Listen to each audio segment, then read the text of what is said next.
One of my probably the top 3 favorite activities that we actually conducted within Build, and it was to sit down, take our time, and discuss, empathize with public procurers. And it was really eye-opening experience.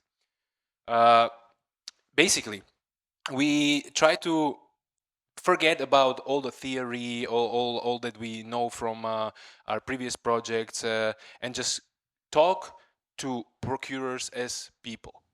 And we try to understand, we ask them really basic questions.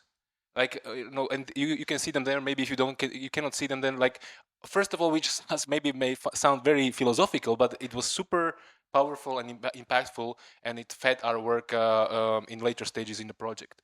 So we try to understand who you are. Who are you, public procurers? Obviously, many interesting things came up, like busy people, responsible people. They are super busy people, have to finish and start the entire project. They have a lot on their shoulders. But also, what do you see? What do you see in your office? What do you see happening maybe in other, if you are a municipality in other city? What is happening in other cities outside of the country? And we received super interesting insights that were really just, some of them were really mind-blowing. What do you do versus what do you need to do?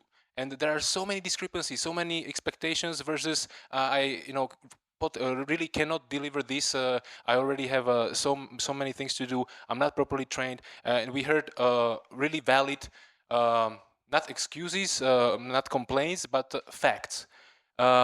And also, like, what do you say? Is something what you think is not exactly what you say?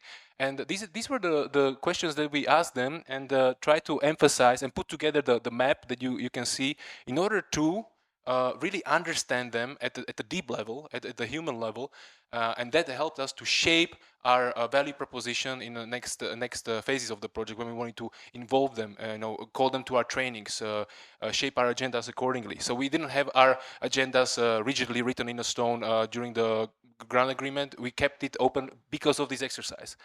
And what we also learned, the emphasized deliverable report is available on our website. If you are interested, Build website, please go and see it, because I really recommend that. There are some things that are obvious, but we have forgotten that they are obvious. So procurers have tendency to learn from the peers. We organized a series of staff exchanges for public procurers. I mean, the people in between, consultancies like us, like Pedal Consulting, are useful, but if you close them in one room, they get much more if they learn from their peers, from within the country or outside of the country. And okay, insights and conclusions. Basically, real cases is definitely something that works much better than just hypothetical scenarios. Working with excellence centers is definitely something that was recommended on many occasions. But it takes two to tango, as we say. You need on one side of the equation, let's say, encouraged procurers, and also courageous suppliers of innovation. So basically, these hands-on trainings that we had within Build and within PROCEDIN, and also other projects, hopefully contributed a little bit to push the public procurement of innovation agenda and skills the right direction. And again, when you have someone in the room who has done it, who has done it and been there, and also openly, genuinely say it's not working. I really like the case just before that you got sued, and and it's so real, and it's life.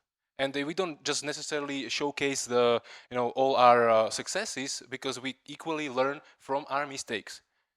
And when it comes to policies, basically these things that work and don't work are the inspiring elements that should be picked up and worked with by the relevant policymakers in the room. And yes, there will be now opportunity with the new European Parliament, European Commission, to revise these 10-year-old directives that we are working with right now. And yeah, the last slide, we gave it the brand. You know, you have a B2B, business to business, B2 business to consumer. You have B2G, business to government. But at the end, it's business or people to people model. So let's not forget it, and we will be able to, when we connect, we will be able to also do much better procurement of innovation, PCP, PPI. You call it as you want, but we will have better lives. I hope. Thanks.